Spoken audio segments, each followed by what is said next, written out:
Salman, world cup को कैसे देख रहे हैं? अब तो इख्ताम हो गया और फिर फिनिशिंग, आप कैप्टन हैं, बहुत सारा आपके ऊपर इस हवाले से बात हो रही है। आखिरी 3 ओवर आपने कैसे खेले और आखिरी 3 ओवर आपने कैसे करवाए, इसको आप किस नज़र से देखते हैं? हार जीत it's a part of the game, but अगर आप अपनी कारकर्दगी से क्या मुतमिन हैं? नहीं, ऑब्वियसली सर, हम अगर आप पूरा टूर्नामेंट ही देखें तो उस पूरे टूर्नामेंट को अगर सम अप करना हो तो मेरे ख्याल से हमने काफ़ी अंडर परफॉर्म किया। और 20 ओवर की गेम में सर हम 18 ओवर बहुत अच्छे खेले थे और दूसरी टीम अलाउ करती है कि 2 ओवर वो अच्छे खेलें। हाँ, हमने जो लास्ट 3 ओवर किए हैं वो हमारी एग्जीक्यूशन अच्छी नहीं थी। हम इससे बेटर बॉलिंग यूनिट है और इससे बेटर बॉलिंग हमने की हुई है पास्ट में। हाँ, हमारी एग्जीक्यूशन मिसिंग थी आज। सलमान, ये लगातार चौथा आईसीसी इवेंट है जिसके हम सेमीफाइनल मरहले में क्वालिफाई नहीं कर सके। क्या हम लोग जो इंटरनेशनल क्रिकेट इस वक्त खेली जा रही है उससे हम बहुत पीछे रह गए हैं, या फ्लास्ट ऐसे थे सिलेक्शन में, बैटिंग ऑर्डर में, टीम कॉम्बिनेशन में? सर बिल्कुल आप ठीक कह रहे हैं कि पिछले 4 आईसीसी के टूर्नामेंट में हम सेमीफाइनल में नहीं पहुंचे और हम उसकी वजह ये है कि हमको प्रेशर में अपनी गेम को इंक्रीज़ कैसे करना है और प्रेशर में जब प्रेशर पड़ता है तो उसमें जो हमारी डिसीजन मेकिंग है उसको अच्छा कैसे करना है, मेरे ख्याल से वो ज़्यादा मैटर करता है राइट नाउ। क्योंकि हम जब भी अंडर प्रेशर आते हैं तो मेरे ख्याल से हमारी डिसीजन मेकिंग उतनी अच्छी नहीं है जितनी होनी चाहिए। जब आप वर्ल्ड कप जैसे आईसीसी इवेंट्स में आते हैं तो वहाँ पर प्रेशर तो रहता ही है, तो वो प्रेशर में डिसीजन मेकिंग अगर आपकी अच्छी नहीं होगी तो रिज़ल्ट मेरे ख्याल से ऐसे ही आएंगे। सलमान, उस्मान खान हमनी उससे इस टूर्नामेंट से तो अब हम बाहर हो गए हैं, क्या इस हार की जिम्मेदारी आप लेंगे और कोच लेंगे? क्योंकि हमने इस पूरे टूर्नामेंट में देखा है कि स्पेशलिस्ट हमने कम खिलाए हैं और ऑलराउंडर्स के साथ हम ज़्यादा गए हैं। तो क्या समझते हैं कहाँ पे किस चीज़ को आप ब्लेम करेंगे? और ये जैसे सुहेल साहब ने भी कहा कि ये तीसरा चौथा टूर्नामेंट है, हम अगर मगर की सूरत हाल में चलते रहे, दुआएं भी की कौम ने, सब ने की, और आज मौका था लेकिन वो मौका भी गंवा दिया। सर बिल्कुल जिम्मेदारी लेंगे, क्यों नहीं लेंगे? क्योंकि हम लोग ही ऑब्वियसली टीम को सिलेक्ट करने में हम भी इन्वॉल्व थे और प्लेइंग 11s या जो भी प्लेयर्स लेकर आए थे उनको खिलाने वाले भी हम लोग थे, तो जिम्मेदारी हम लेता हूँ, मैं भी लेता हूँ और आई एम श्योर कोच भी लेंगे। और सर बात वही मैंने जैसे उनको जवाब दिया वो सेम ही बात है कि हमको अंडर प्रेशर आकर जो डिसीजन मेकिंग है वो अच्छी करनी पड़ेगी। क्योंकि बेसिकली जहाँ पर मिस्टेक्स आपसे होती हैं, आपके प्रेशर में ही आपसे मिस्टेक्स होती हैं।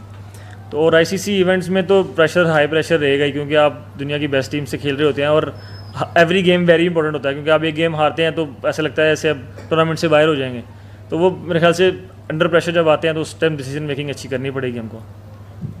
सलमान, अबू बकर है। आज जो प्लेइंग 11 खिलाएगी वो कंपैरेटिवली बेहतर थी और रिजल्ट्स भी आपके फेवर में गए, तो क्या आप ये समझते हैं जो इससे पहले प्लेइंग 11 की सिलेक्शन थी उसमें कुछ गलतियाँ हुई और एज अ कैप्टन आपका उसमें कितना रोल था? सर आज जो प्लेइंग 11 जितना क्लोज गेम हुआ है उससे पहले जो गेम्स थे वो जो जीते थे वो ज़्यादा ईजिली जीते थे।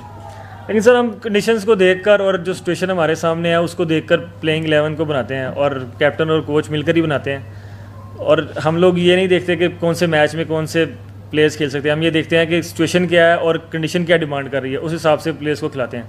आज जो था हम लोगों को ज़ाहिर बात है हम डिफरेंट मैच था हमारे लिए, क्योंकि हम लोगों को 13 ओवर में जीतना था या हमको आइडिया था कि हमको 65 रन से पहले उनको आउट करना है, तो उसी हिसाब से हमने टीम खिलाई थी। सलमान, बहुत अफसोस है कि पाकिस्तान की टीम बाहर हो गई।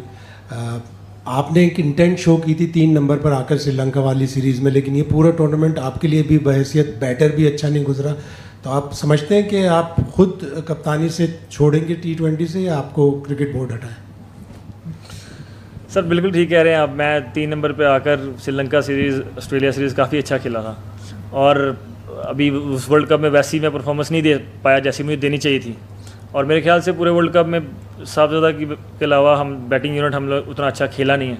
और सर डिसीजन अभी राइट ना हो सर, मुझे लगता है कोई भी डिसीजन होगा वो इमोशनल होगा, वापस जाएंगे, थोड़ा सा टाइम लेंगे 2-4 दिन, उसके बाद जो भी डिसीजन होगा वो करेंगे। अस्सलाम वालेकुम सलमान, अरफा फिरोज़ है। सलमान, इस T20 वर्ल्ड कप में सबसे बड़ा जो एक डिबेट जिस बात पे रही हुई, नंबर 4 पर बाबर आजम का खेलना था। कुछ ने कहा खेलना चाहिए, कुछ ने कहा नहीं खेलना चाहिए। एक हफ़्ता पहले आपके हेड कोच माइक हैसन आए थे प्रेस कॉन्फ्रेंस में, उन्होंने कहा जी पहले 6 ओवर्स में बाबर आजम से बेहतर बल्लेबाज हमारे पास हैं, 10 ओवर्स के बाद बाबर की हमारे पास ज़रूरत नहीं है, तो पीछे 4 ओवर्स जो है बचते हैं। आपको क्या लगता है कि बाबर को आपने ठीक यूटिलाइज़ किया T20 वर्ल्ड कप में? और सेकेंडली माइक हैसन कप्तान बनाते हैं, कप्तान हटाते हैं, उनकी सिलेक्शन में बहुत वोट है उनका, प्लेइंग 11 में बहुत ज़्यादा उनकी राय है, आकर वो इस तरह के बयान देते हैं। आपको क्या लगता है कि वो डोमिनेट ज़्यादा कर रहे हैं और आपको जो वो एक डमी कैप्टन के तौर पे पोर्ट्रे कर रहे हैं? मसला ये है कि अगर मैं इसका जवाब ना दूँ तो आप डिसरिस्पेक्ट लेंगे। लेकिन सर देखें, मेरी बात सुने, जब कोई टीम बनती है तो वो ये टीम गेम है, ये किसी एक के डिसीजन से नहीं बनती, ये सारे लोगों के डिसीजन से, जो स्टेक होल्डर्स हैं उनके डिसीजन से बनती है। और रही बात बाबर की, बाबर का इस वर्ल्ड कप में डिफरेंट रोल था। एक नंबर 4 पे मतलब एक्सपीरियंस बैटर है, हम लोगों को वहाँ पे बैट्समैन चाहिए था कि एक मिडिल ऑर्डर में आकर हमको जो स्टेबिलिटी दे पाए और हम लोगों को जो हमारी जो मोस्टली हमारी जो होती है कोलैप्स वो बचाए, उसका डिफरेंट रोल था। और जब आप वर्ल्ड कप के लिए आते हैं तो आप प्लेयर्स के रोल्स को डिफाइन करके आते हैं, उसका ये रोल था और हम उसको इसी जगह पर देख रहे थे।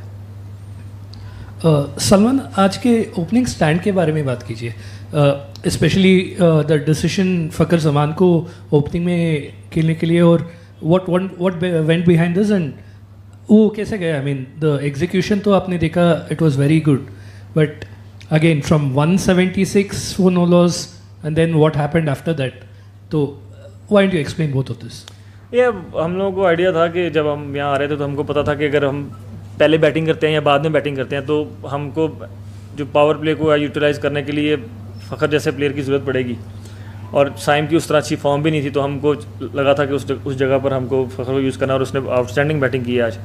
और मैं वही बोल रहा हूँ कि जब हमको पता था कि हमें 65 रन से हमको जीतना है तो हम लोग फिर उसी इंटेंट से खेल रहे थे। तो उसमें हमारी पार्टनरशिप ओपनिंग बहुत अच्छी गई, लेकिन उसके बाद मेरे ख्याल से उस वक्त विकेट भी गिर सकती थी, क्योंकि जो भी जा रहा था वो जाकर कोशिश कर रहा था कि जितना मैक्सिमम रन बन सके वो बनाए, और इस पिच पे मतलब मुझे लगता है कि नए बैट्समैन के लिए थोड़ा मुश्किल था।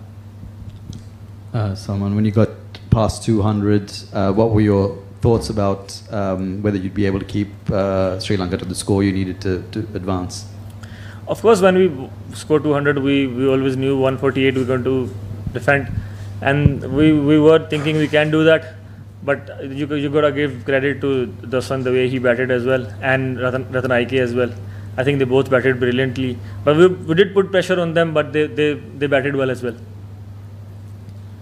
सलमान, फ़खर ज़मान को जब प्लेइंग 11 से जब से लाया गया है, इंग्लैंड के खिलाफ भी एक कैमियो खेले थे, आज इतना अच्छा बैटिंग किया है, लेकिन पहली 4 मैचों में उनको प्लेइंग 11 में जगह नहीं मिला। तो हाइंडसाइड में आपको ये क्या लगता है, बोर्ड डिसीजन गलत था और इस फॉर्मेट में फ़खर ज़मान ऑटोमेटिक चॉइस होना चाहिए? सर अभी राइट नाउ ओबियसली हम कह सकते हैं कि उनको पहले मैचेस भी खेलने चाहिए थे, क्योंकि वो जो मैचेस खेले हैं उनमें उन्होंने काफ़ी अच्छी परफॉर्मेंस की है। लेकिन आप उससे पहले देखेंगे तो उनकी फॉर्म उतनी अच्छी नहीं थी, वो भी स्ट्रगल कर रहे थे। लेकिन हाँ, अगर अभी राइट नाउ बैठ के ज़रूर कह सकते हैं कि उनको पहले 4 मैचेस भी खेलने चाहिए थे। सलमान, अनफॉर्चुनेटली हम नहीं पहुंच सके सेमीफाइनल में, लेकिन पाकिस्तान टीम का एक अलमिया रहा है कि वो हमेशा से एक स्टार बनाती भी है और प्लेयर को जो है वो ख़त्म भी कर देती है। हमारे माजी में देख लें, अब्दुल समद हो गया, हसन नवाज़ हो गया, सीबुल्ला हो गया, सब माजी का हिस्सा बन चुके हैं। क्या ख्वाजा नाफे को आप एक मैच या एक सीरीज़ के बलबूते पे आगे कंटिन्यू नहीं करेंगे, उसकी परफॉर्मेंस जिस तरह नहीं आई है, या उसको भी आगे साइम की तरह मौका दिया जाएगा जिस तरह वो 2 साल से पाकिस्तान टीम में उतार चढ़ाव है, उसकी परफॉर्मेंस भी अप टू द मार्क नहीं है? बिल्कुल, मुझे लगता है ख्वाजा नाफे ऐसा बैट्समैन है जो पाकिस्तान को फ्यूचर में काफ़ी लंबे अरसे के लिए सर्व कर सकता है। तो वो ऐसे प्रोडक्ट ज़रूर है कि उन पर इन्वेस्ट किया जा सकता है, और मुझे लगता है कि वो आगे पाकिस्तान के लिए अच्छा सर्व करेंगे। और रही बात हसन, अब्दुल समद, मेरे ख्याल से वो लोग भी फ्यूचर का हिस्सा मुझे लगता है आगे T20 टीम में स्पेशली ज़रूर नज़र आएंगे आपको।